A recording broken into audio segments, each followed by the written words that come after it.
Ever feel like you're just drowning in information and really just need the key facts? Yeah, like the need to know stuff. Exactly. That's what we're doing for you today. We're taking a deep dive into something called Eosinophilic Meningoencephalomyelitis. Quite a mouthful, so we'll call it EME in dogs and cats. We've got some medical text insights here, and the goal is pretty straightforward. Let's figure out what this is all about without getting totally bogged down in heavy medical terms. And what's really striking right off the bat is that while we know about EME, the actual cause, well, in most cases, still a mystery. A mystery. Yeah, idiopathic is the term they use, unknown trigger. And that's like the central puzzle here we're looking at. It really points to a gap in understanding how the immune system works in the brain and spinal cord for these animals. Wow. Okay, so a medical whodunit most of the time? And you said dogs and cats, but it's more common in dogs. That's right. Pretty rare in cats, but definitely a concern for dogs, especially younger to middle-aged ones and typically the larger breeds. Any specific breeds mentioned? Yeah. The sources mention Rottweilers and Golden Retrievers seem to have let's say, a higher predisposition. Interesting. Okay, so our mission today, pull out the crucial info for you. What signs might you see? What could be causing it, even if it's often unknown? How do vets actually diagnose it?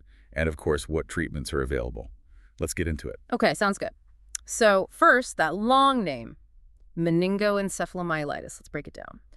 Basically, it means inflammation, think irritation, swelling in the brain and the spinal cord. The central nervous system, right? Exactly, the CNS. And the eosinophilic part, what's that telling us? That points to a specific type of white blood cell, the eosinophil. It tells us these particular cells are heavily involved in that inflammation. So, bottom line, EME is inflammation in the brain and spinal cord, and these eosinophil cells are right in the thick of it. You got it. And like we said, most often, idiopathic. We don't know the trigger. But there's a treatment angle even then. Yes, and this is interesting. These idiopathic cases often respond pretty well to steroid treatment. And that response is actually a key characteristic that helps vets say, okay, this looks like idiopathic EME. Right. So even without knowing the why, there's often a how to manage it. But what about the times when there is a known cause? It's not always idiopathic. No, definitely not always. And figuring that out is, well, crucial because the treatment changes completely. Okay, so what kind of things can cause it in dogs? Well, the sources list several infectious agents. You've got Differential meningitis, that's heartworm. Oh, wow. Heartworm can do this. It can, though CNS involvement is rare. Then there are protozoal parasites like Toxoplasma gondii and Neospora CP. Also, fungal infections, Prototheca and Cryptococcus. Okay. And even the migration of certain parasitic worms like the raccoon roundworm, Balis ascaris persionis. Oh, and in Australia, they also mention Angiostrongylis, a type of lungworm. That is quite a list of potential troublemakers. And wasn't there something else non-infectious mentioned? Something about spinal discs? Yeah, that was pretty interesting. The idea is that sometimes a problem with the intervertebral discs could trigger an allergic type reaction to the disc material itself. An allergic reaction causing brain inflammation. Potentially, yes. It just highlights how, interconnected and sometimes weird the immune system's responses can be. And for cats? Is the list similar? A bit shorter, actually. The sources mention heartworm again, Differential meningitis, and also something called cuterebral myiasis. What's that? That involves larvae from certain types of flies migrating. Okay, got it. So we know what EME is, inflammation, eosinophils in the CNS, and we have a sense of the causes, both the mystery ones and the known infections or reactions. What about the signs? What would you actually see? It really varies. Depends completely on where the inflammation is focused in the CNS and, how bad it is. Makes sense. But the most frequent things reported are neurological problems related to the brain itself. So cranial signs. Meaning things like behavior changes, maybe seizures, unsteadiness. Exactly. Changes in alertness, walking in circles, head pressing, seizures, balance issues. Yeah. Problems specifically with the spinal cord or the cranial nerves seem less common, according to this material. But here's the catch, right? Those signs can paint to other things too. Absolutely. Big point. You can't diagnose EME just based on symptoms alone because other types of meningoencephalitis can look very similar. Which brings us to diagnosis. And it sounds like getting a CSF sample, that cerebrospinal fluid, is vital. Totally key. A CSF tap. What they're looking for is eosinophilic pleocytosis. Which just means? Basically, finding a higher than normal number of those eosinophils in the fluid. It's a very strong indicator. How high are we talking? Well, in those idiopathic cases, the percentage of eosinophils in the CSF is typically between 20% and 95%. That's a significant portion of the cells present. 20 to 95%. Okay. Yeah. And how does that compare if there's an infection causing it? Good question, because there's a difference, usually. With infections, you might see a similar percentage of eosinophils, maybe 30 to 95%. But critically, the total number of all nucleated cells in the CSF tends to be much higher. Oh, okay. Yeah, the text gives ranges. Idiopathic, maybe 4 to 3,880 cells per microliter, with a median around 99. Normal is like less than 3. Wow, okay. But with infections, the range is more like 62 up to 4,740 cells per microliter, and the median is way higher, around 875. So higher percentage of eosinophils and a much higher total cell count often points towards infection. That's a really helpful distinction. Those numbers make it clear. So CSF analysis is number one. What else is in the diagnostic toolkit? Blood tests? Yep, serologic tests, blood tests, they help look for evidence of those specific infections we talked about. Like heartworm, toxo. Exactly. If the CSF eosinophils are over 10%, they'll often run tests for heartworm, encanemum, T. gondii, cryptococcus, trying to rule those in or out. Makes sense. Any other tests? Sure. Standard stuff like a CBC, blood chemistry, urinalysis gives the overall health picture. You might see high eosinophils in the blood too, or maybe high liver enzymes if there's an infection. Checking fecal samples for parasites. Maybe chest x-rays or an abdominal ultrasound to rule out systemic issues. And MRI can be very valuable. To see the brain and spinal cord directly. Right.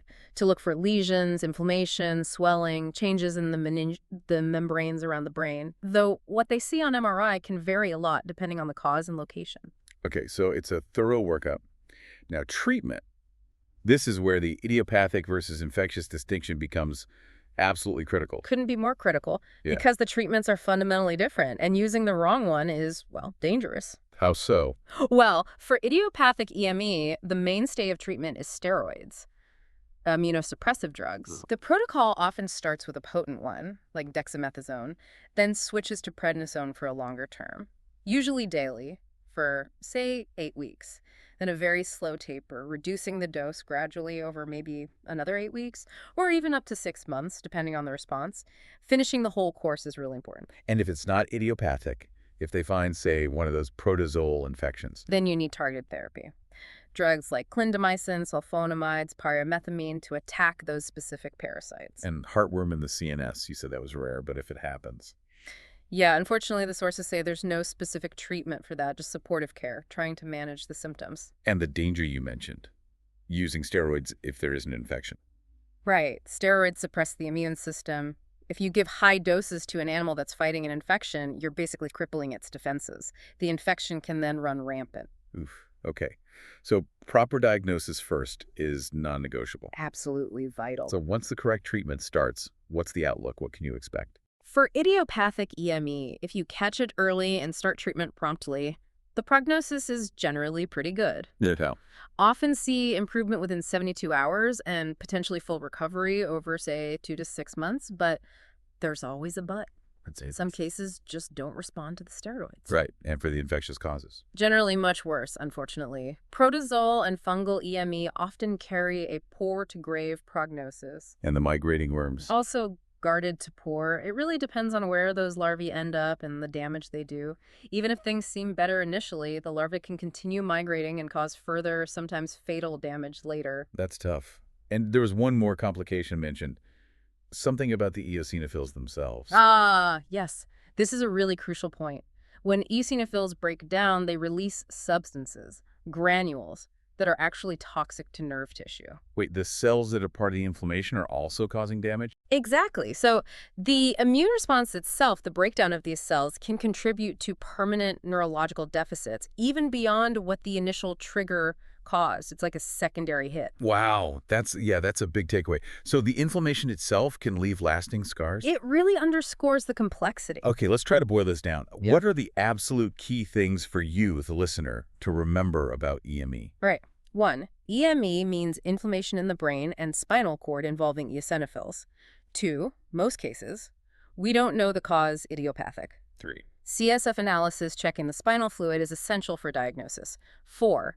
Treatment is totally different for idiopathic versus infectious EME, so getting the diagnosis right is critical. And 5. Prognosis varies wildly. Good chance for idiopathic if treated early, but often poor for infectious types or migrating parasites. And remember that eosinophil breakdown can cause its own damage. And the most important action point for you as a pet owner. If you see any neurological signs, odd behavior, seizures, stumbling, weakness, don't guess. Don't wait. Get your pet to the vet immediately. Early diagnosis and treatment make a huge difference. Couldn't agree more. Prompt veterinary attention is key. Definitely. So we've really unpacked eosinophilic meningoencephalomyelitis today, from that central mystery of the unknown cause, through the diagnostic steps to the critical differences in treatment and outcome. And it leaves you with something to think about, doesn't it? Given that EME has these two paths, the unknown and the infectious, with such different treatments, what does that tell us, or what further questions does it raise about how the immune system and nervous system talk to each other in our pets?